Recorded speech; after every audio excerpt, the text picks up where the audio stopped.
We just spent last week up at Sundance for the 5th year in a row at our annual summit.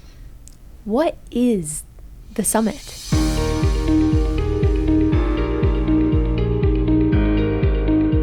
The summit is a conference that we host each year, and the idea is our patient outcomes can improve as we bring all of the professions together and allow them to learn from each other. It creates a network that is stronger and reinforced. And this year was just incredible to see people come together with lots of energy. I looked around the room many, many times, and there wasn't a moment when somebody wasn't interacting and connecting with somebody else.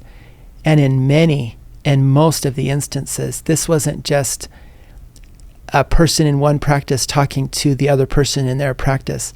This was a physical therapist talking with a nurse and a hospital administrator, as the three of them having a conversation, or a chiropractor and a pain doctor and an orthopedic surgeon having a conversation, or a scrub tech and a radiology tech and a neurosurgeon having a conversation. Like, medical conferences don't do that. They don't do that. They don't. It's super unique. And so that's what's unique, is this is a community-based conference. Yeah. And I think it is nice to have in conjunction with people's national meetings, where it's usually single specialty. Right. But when you take what you learn in your own specialty and you bring it into a community setting, and then that knowledge is dispersed and it's discussed and the connections are made, then I do think that we'll end up increasingly improving the care. Yeah, absolutely. When you think of a medical conference, it is, I mean, and our conference is a continuing education conference. We offer CME to all of the providers there. And when you know, as a patient, you think, okay, my providers, they're going and they're learning. And that's awesome that that's the first thing that's happening.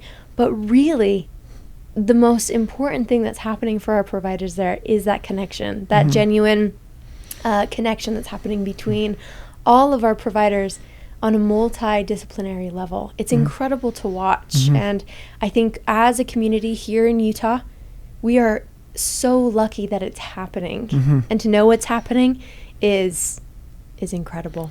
Yeah. So what is the history of the conference then? It's been going on 5 years. This was our 5th annual year. What is the history? How did it come about?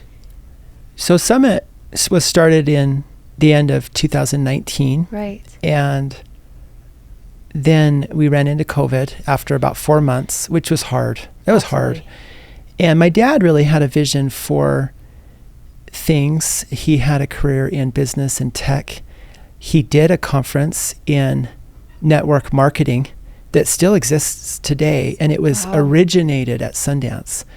And he said on the second day of that particular conference, everybody was like, this is great. And it really spurred the growth of an entire multi-billion-dollar industry. So he had that vision for us early on, and it would not have been a vision that I think anybody would have had. You know, you're in a new practice and you're worried about all of the things that you would be in a brand new business. Why would you undertake something that was a little bit of a risk and a gamble? And I just look back on it and think, I'm so glad we did, because on the second day of that conference, we sat around thinking, this is great. This is it. This is it. And how many people were there that first year? 115. Right. And how many people were here this year? I mean, we had 450. We had 450. Crazy. Yeah. I mean, to see how far it's come. Yeah. You and your dad must be so proud of that legacy that's been created over 5 years. And I think one of the transition points this year was, this isn't my conference or my dad's conference. This isn't Summit's conference. This is our community's conference.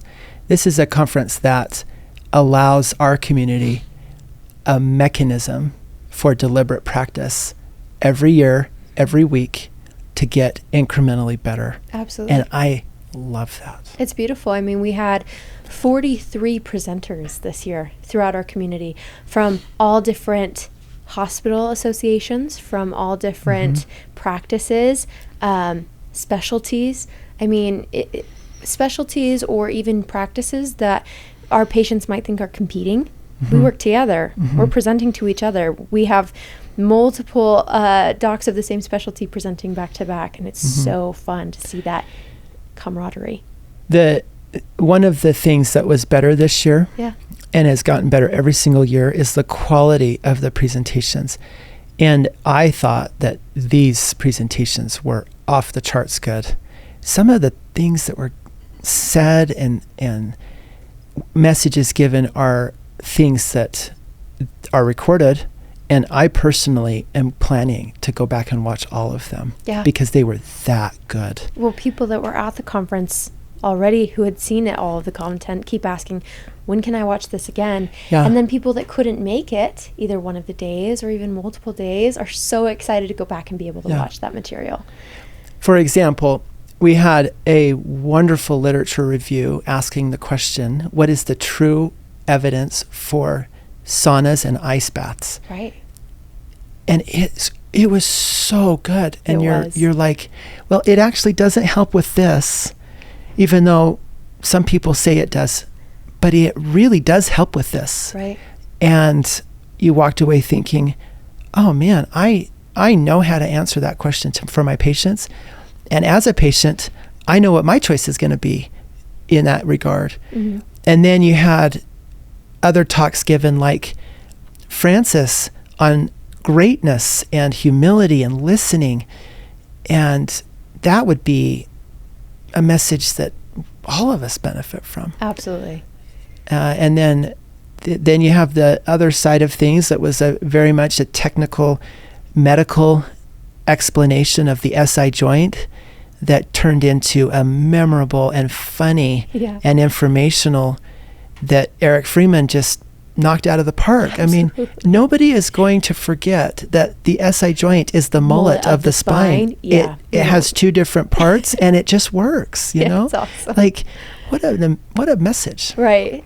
It was, and I think that, you know, when we talk about our takeaways as providers, there are countless takeaways. I mean, even in rounds today, we talked about all of our takeaways, and I think we mentioned almost nearly every single talk, which was incredible. But then overall, I think our biggest takeaway for our providers is that community, right? Is that coming together, that many minds, better outcomes that we always talk about. But for our patients, what would our biggest takeaway be for our patients? There's two. One is the patient needs to be a part of the team. I think we've recognized the value of caregivers working as a team. The most important member of the team needs to be the patient. I love that. And then the second one is we need to identify ways that we better communicate with our patients. Patients need to have a conduit to say, I have a question, and have that question answered. Whether it's through this kind of content in social media that's available, that's coming from a credible source, or just the fact that they can actually get an answer from their doctor's office or from their physical therapist or someone in the community that can say, look, this is what you need to be thinking about. I think that we want to see patients have a seat at the table more and more and more, right, and invite our patients to be a part of this too. That's awesome. I love that. Well, we're lucky as patients and as providers and as healthcare workers in this community that, you know, everyone's coming together for better outcomes. So we're really grateful for that. So. And I think it's important to recognize that the conference is a lot of work, many, many hours, hundreds of hours. Absolutely. It's worth it.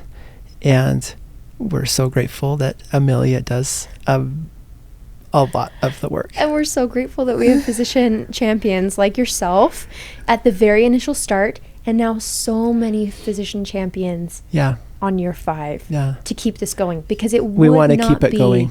it would Yeah. not be the same without physician champions, period.